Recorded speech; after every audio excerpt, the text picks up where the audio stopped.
The boutique bag sat on our bed like a threat wrapped in tissue paper. I stared at it, that familiar knot of dread tightening in my stomach. Inside was another one of Nathan's gifts, a red lace dress that would barely cover my thighs, the kind of thing I'd never choose for myself in a million years. "Try it on, Emma," he'd said that morning, kissing my forehead before leaving for work. "I want you to wear it tonight. For me. Tonight." His 35th birthday dinner, the restaurant he'd chosen, was expensive, exclusive, the kind of place where women wore elegant black dresses and tasteful jewelry. Not this. My name is Emma. I'm 38 years old, a high school English teacher in Charleston, and for the past 6 months I've been slowly disappearing into someone I don't recognize. What I didn't know that Tuesday morning, standing in our bedroom holding that dress, was that I was about to discover a truth so devastating it would obliterate everything I thought I knew about the man I was supposed to marry. By the end of the week, I would learn that every piece of clothing he'd given me carried a secret, one that had been hiding in plain sight all along. Before I tell you what happened next, I need you to understand something about how YouTube works. The algorithm decides who gets to see the ending of this story based on one thing: engagement. If you're not subscribed, if you don't leave a comment telling me where you're watching from, YouTube assumes you're not interested and stops showing you the content. I've seen people spend hours searching for part 2 of stories they never got to finish. Don't let that be you. Subscribe right now. Comment your city below. Because what happens in the next 48 hours? You won't believe it even when I tell you. So let me take you back to where it really started, to 6 months ago, when Nathan first began changing me. It started small. A suggestion here, a comment there. "That dress is nice, but don't you think it's a little conservative? You'd look amazing in something tighter. I love your body, Emma. Why do you hide it?" At first I thought he was just trying to boost my confidence. God knows I needed it. After my divorce 3 years ago, after losing my mother to cancer, after watching my teaching career stagnate while I poured everything into just surviving, I'd stopped seeing myself as desirable. Nathan made me feel wanted again, seen.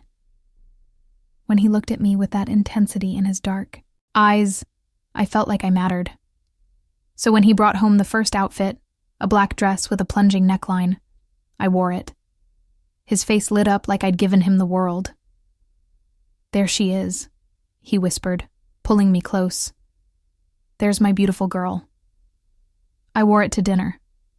I felt exposed, uncomfortable, aware of every stare. But Nathan's hand stayed on my thigh the whole night, his pride radiating off him in waves. And I thought, maybe this is what love looks like. Maybe this is what it means to make someone happy. The gifts kept coming. A skirt that barely reached mid-thigh. A top that showed more cleavage than I'd ever displayed in my life. Heels so high I could barely walk. Each time, Nathan's enthusiasm grew. Each time, I felt a little more like I was playing a part in someone else's story. "You look incredible," he'd say, photographing me before we left the house. "Let me just get one more picture." I told myself I was being a good partner, compromising. Isn't that what relationships are about? But standing there that Tuesday morning, holding that red lace dress, something felt wrong. The fabric was expensive, designer label, nothing like the kind of thing Nathan could usually afford. He worked in marketing, made decent money, but this dress probably cost more than our monthly grocery bill. I turned it over in my hands, and that's when I saw it. On the inside seam, barely visible, a small monogram. LC. My heart stuttered. Those weren't my initials. They weren't Nathan's. I checked the other clothes he'd given me over the months, the ones hanging in the back of our closet, the black dress, the tight skirt, the revealing tops. Every single one had the same monogram. LC. I sat on the edge of the bed, my hands shaking. There was an explanation. There had to be. Maybe they were from a friend of his. Maybe he'd gotten them secondhand, some kind of deal. Maybe... My phone buzzed. A text from my colleague, Jessica. Saw Nathan at Hendrick's Cafe yesterday. He wasn't alone. The world tilted. Hendrick's Cafe was on the other side of town, nowhere near his office. I typed back with trembling fingers. Who was he with? 3 dots appeared, disappeared, appeared again. Looked like a woman, blonde. They seemed close. I'm sorry, Emma. I debated telling you. I stared at the message until the letters blurred. Then I did what I should have done months ago. I went through his things. Nathan was meticulous about his phone, his laptop, always keeping them, passworded and close, but he was careless about his car. I found the spare key in the kitchen drawer and went down to the parking garage of our apartment building. His SUV smelled like his cologne and something else, something floral. Perfume I didn't wear. I opened the glove compartment with hands that didn't feel like mine anymore. Insurance papers. Registration. And underneath, a small stack of receipts. Dinner at Magnolia's. Drinks at the rooftop. A hotel room at the Grand Charleston. All from the past 6 months. All on dates when he'd told me he was working late or traveling for business. I kept digging. In the pocket behind the passenger seat, I found a small jewelry box. Inside was a delicate gold necklace with a pendant. LC. The same initials. The same ones embroidered on my clothes. I don't remember walking back to our apartment. I don't remember the elevator ride or unlocking the door. But I remember standing in our bedroom, the red lace dress still on the bed, and understanding finally crystallizing like ice in my veins. These weren't gifts. They were hand-me-downs. Nathan was dressing me in another woman's clothes, making me into her image, erasing me piece by piece, and replacing me with someone else. I called Jessica. The woman you saw, I said, my voice eerily calm. Was she wearing a blue blazer? Blonde hair, shoulder length? Yes. Emma, what's going on? I need you to help me with something. By the time Nathan came home that evening, I was ready. I'd put on the red lace dress. I'd done my hair and makeup exactly the way he liked. I'd set the table with candles and his favorite wine. Emma. His face broke into that smile, the one I'd once loved. You look perfect. Thank you. I poured him wine, my hands steady now. I wanted tonight to be special. Your birthday should be memorable. We ate dinner. I laughed at his jokes. I played the part he'd been directing me into for 6 months. And when he reached for my hand across the table, I didn't pull away. I love you, he said. You know that, right? You're everything to me. I know, I said. That's why I invited someone to join us. His smile froze. What? The doorbell rang. I stood, smoothing down the red lace dress, her dress, and walked to the door. When I opened it, the woman standing there looked exactly like I'd imagined. Blonde, beautiful, wearing a necklace with the initials LC. Lydia Cameron, Nathan's co-worker, the woman whose clothes I'd been wearing. The woman he'd been seeing while dressing me up as her replacement. Nathan? Her voice was confused, looking past me into our apartment. What is this? You said you'd broken up with... I said a lot of things, I interrupted, my voice cutting clean through the air. Come in, Lydia. I think we need to talk. What happened next was almost beautiful in its devastation. I laid it all out. The receipts, the clothes, the monogrammed initials. I watched Nathan's face cycle through denial, anger, bargaining. I watched Lydia's shock turn to recognition, turn to fury. "You told me you were single," she said to him, her voice shaking. "You said you were looking for someone to settle down with."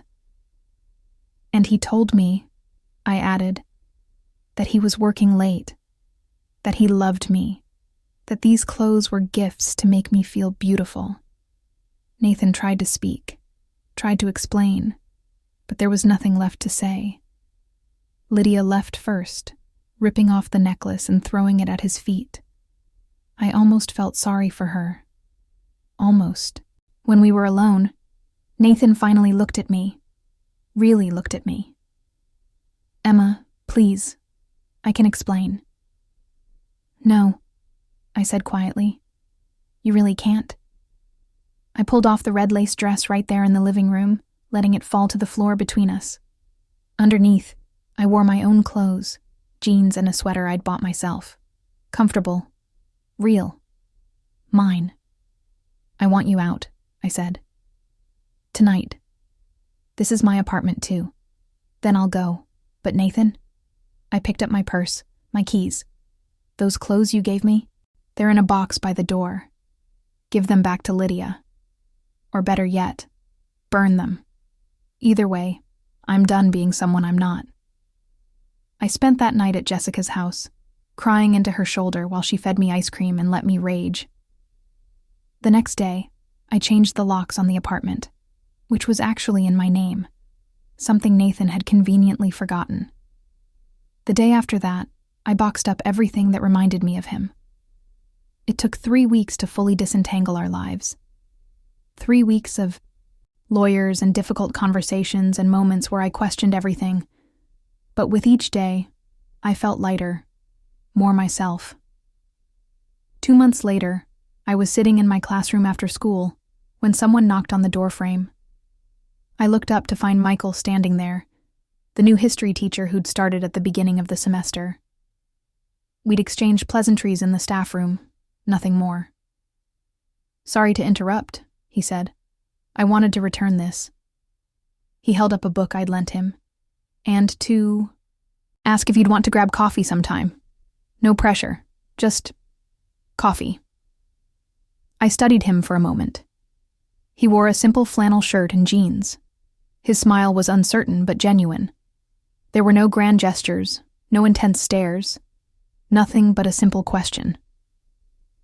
"Just coffee?" I asked. "Just coffee," he confirmed, "and maybe a conversation where we both get to be ourselves." I smiled, really smiled, for the first time in months. I'd like that. We went to a small cafe on King Street, the kind of place with mismatched chairs and local art on the walls. We talked about books and teaching and our favorite places in Charleston. He told me about his divorce, about starting over. I told him about mine, about learning to recognize myself again. He didn't try to change me. He didn't suggest I wear something different or style my hair a certain way. He just listened, laughed at my jokes, and when we said goodbye, he told me he'd had a great time. "Same time next week?" he asked. "I'd like that," I said again. It wasn't a grand romantic gesture. It wasn't a fairy tale ending. But it was real. And after everything, real was exactly what I needed. 6 months later, I'm still teaching, still living in my apartment, still wearing clothes I choose for myself. Michael and I are taking things slow. Maybe too slow for some people, but perfect for us. We've had dozens of coffee dates now, moved on to dinners, to walks along the Battery, to quiet evenings where we just exist together without pretense. Last week, he brought me flowers. Not roses or orchids, just a simple bouquet of wildflowers from the farmer's market. "They reminded me of you," he said. "Natural, beautiful exactly as they are." I cried a little, standing there in my doorway with those flowers. Happy tears this time. Nathan tried to reach out a few times. Apology texts, voicemails I never listened to. I heard through mutual friends that he and Lydia tried to make it work but couldn't get past the betrayal. Part of me felt vindicated. Part of me just felt sad for the time I'd wasted trying to be someone I wasn't. But mostly I felt free. Free to wear what I wanted, to be who I wanted, to build a life that was entirely, authentically mine. And if Michael wanted to be part of that life, the real me, not some fantasy version, then maybe we'd build something together. Something honest and true. Sometimes at night, I still think about those clothes, about the woman I almost became. But then I look around my apartment, filled with books I love and art I chose and furniture that makes me comfortable. And I remember, I am enough, exactly as I am. I always was.